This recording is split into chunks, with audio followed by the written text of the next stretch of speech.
안녕하세요.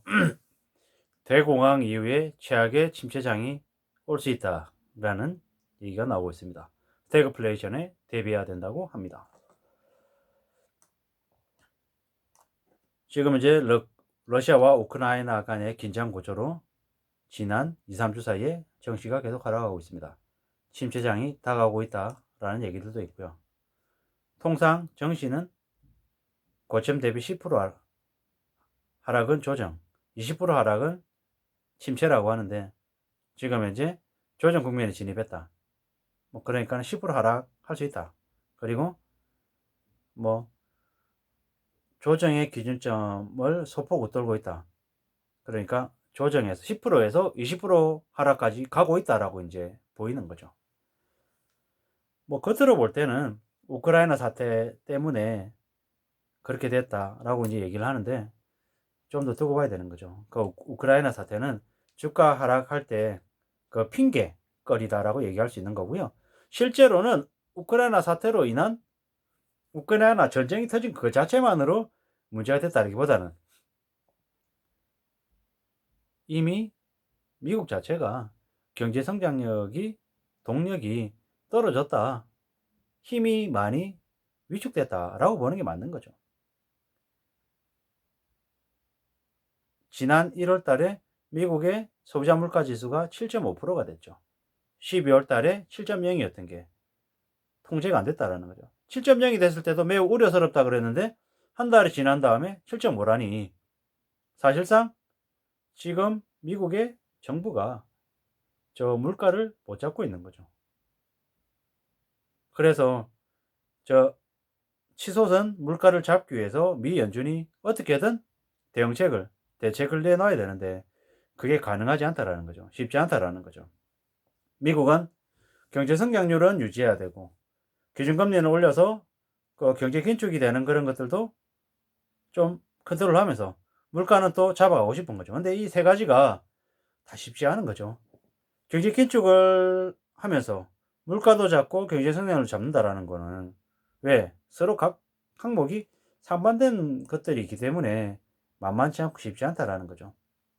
이번 3월, 다음 달 3월 15일, 16일에 있을 그 연방 공개시장준비위원회에서 금리 인상을 할 텐데 0.25를 한다, 0.5를 한다, 뭐 이런 말들이 되게 많죠. 근데 결국 두고 봐야 되는 거죠. 두고 봐야 된다는 얘기는 그로 인해 가지고 실제로 물가가 잡히는지 괜찮은지 문제가 없는지 이런 것들을 봐야 된다라는 거죠. 그저 그냥 가만히 있는데 되는 건 없는 거죠. 미연준이 꽤 오랫동안 컨트롤을 못했기 때문에 저랬던 거죠. 미국이 미연준이 인플레이션 관리를 실패했다라는 거죠. 금리 올리면 기업의 성장은 힘들어질 수밖에 없는 거죠. 2008년, 2009년 글로벌 금융위기가 왔을 때 어떤 모습이었는지 우리는 봤죠. 그때가 반복된다라는 거죠. 반복되면 힘들어질 수밖에 없는 거죠. 심한 경우에는 정시가 고점 대비 절반가량 폭락할 수도 있다는 말도 있습니다. 어떤 이들은 1929년 이래 최악의 주시장이 오고 있다고도 말하죠. 두고 봐야겠죠. 두고 봐야 된다는.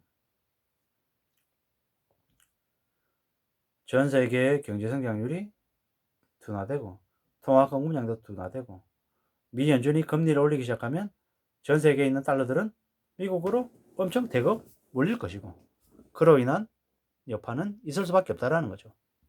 점점 더 힘들어지고 점점 더 빡세진다 라는 게 우리가 계속 언론을 통해서 듣는 얘기들인 거죠.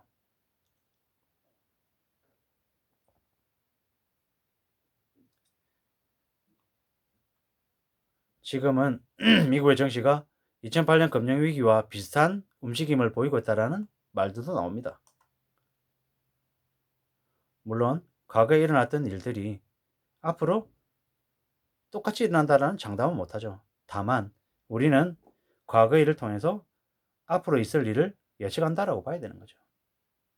어떻게 될까? 어떤 모습이 벌어질까? 라고 했을 때 항상 우려스러운, 항상 안 좋은 모습들을 좀 더 예의주시하고 좀 더 봐야 될 것 같은 거죠. 한국 같은 경우에는 저 미국의 상황보다 더 안 좋을 거라는 거죠. 왜? 우리는 지금 현재 중국이 대만과 무슨 짓을 할지 모르고 일본이 저러고 있고 미국은 미국대로 러시아는 러시아대로 우리한테 뭐 주변에 있는 온 나라들이 영향을 다 주고 있죠. 어느 것 하나 소홀하게 생각할 수 없고 여파를 안 받는다라고 얘기할 수 없는 상황인 거죠. 이미 한국은 부동산 거품이 너무 커져 있고 물가는 물가대로 오르고 있고 가계부채는 감당을 할 수 있는 수준을 넘어섰고 정부 부채는 정부 부채대로 지금 크게 치닫고 있고 한 번도 겪어보지 못한 경제 충격을 맞게 되는 거죠. 아니, 우리 겪어봤죠. 1997년 IMF 때. 그때와 상황이 똑같이 벌어진다라는 거죠. 다르다고 하는 건 그때는 기업들이 문제였던 거고 지금은 가계의 문제라는 거죠. 그게 더 크죠. 또한 그때는 짧은 기간에 회복하고 복구했죠. 충격이 크게 왔고 지금은 충격이 오되 그때보다는 조금 더 덜하게 길게 지속될 거라는 거죠. 많은 사람들이 앞으로의 경제 충격이 4년에서 5년 혹은 그 이상 될 수 있다라는 거죠. 그러면 사람들이 부동산을 사겠다고 나서는 사람들이 없답니다. 당연하겠죠. 지금 뭐 저 같은 사람도 먹고 사는 게 걱정인데 집값이 싸다 그래서 집을 사겠다고 생각할 수 있겠냐라는 거죠. 그런 생각할 여유가 없죠. 결연이 못 되죠. 그보다는 당장 어떻게 살아야 되지? 어떻게 생업을 잘 부여잡고 유지해야 되지에 대한 고민을 더 하는 거죠. 저만 그러겠냐고요. 많은 사람들이 그러고 산다라는 거죠. 그렇기 때문에 그런 상황이기 때문에 더욱더 염려하고 조심하고 대비하는 수밖에 없다라는 거죠. 부동산 가격이 급락하고 거래가 씨가 마르면 각 영역별로 난리가 날 거예요. 뭐 지방정부 같은 경우에는 뭐 뭡니까? 양도소득세 이런 걸로도 먹고 살았잖아요. 근데 이제 그런 세금들 세수가 이제 확보가 안 되는 거죠.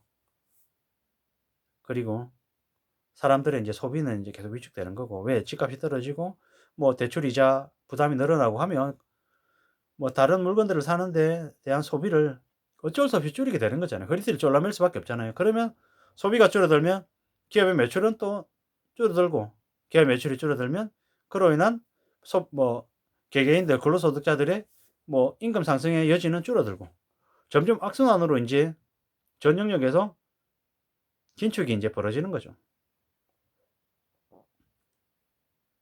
러시아가 우크라이나와 전쟁을 하고 있는데 저게 짧은 기간에 끝날 것 같지도 않고 길어지면 길어질수록 그로 인한 여파는 점점 더 우리에게도 미칠 가능성이 크다라는 거죠. 그리고 미국이 우크라이나 전쟁 관련해서 어떤 행보를 보이냐에 따라서 중국은 중국대로 또 다음 생각을 하지 않겠냐라는 거죠. 뭐 지금 중국은 중국대로 뭐 대만 침공한다라고 어쩌고 저쩌고 뭐 그렇게 얘기를 지금 퍼뜨리고 있는 상황이라 정말 중국이 대만을 침공하게 되면 한국은 지금 현재 러시아의 우크라이나 침공하고 차원이 다른 경제 충격이 벌어지죠. 난리가 나는 거죠. 정말 무서운 일들이 생길지 모른다라는 게 앞으로의 일들인 거죠. 그래서 더욱 두려워하고 우려하고 염려하면서 우리의 삶을 지켜나갈 노력을 해야 될 것 같습니다. 결국에는 자기 자신이 자신의 생존을 챙기는 수밖에 없는 것 같습니다. 지금 난립니다. 부자재 가격도 너무 많이 올랐고요.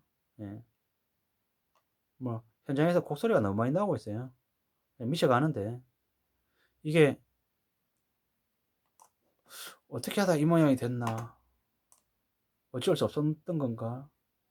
정말로 정말로 대통령을 잘못 뽑은 건가? 뭐 근데 이미 뭐 그렇게 후회 본들 어떻게 하겠나? 이미 정권 말기인데 이런 생각이 드는 거죠.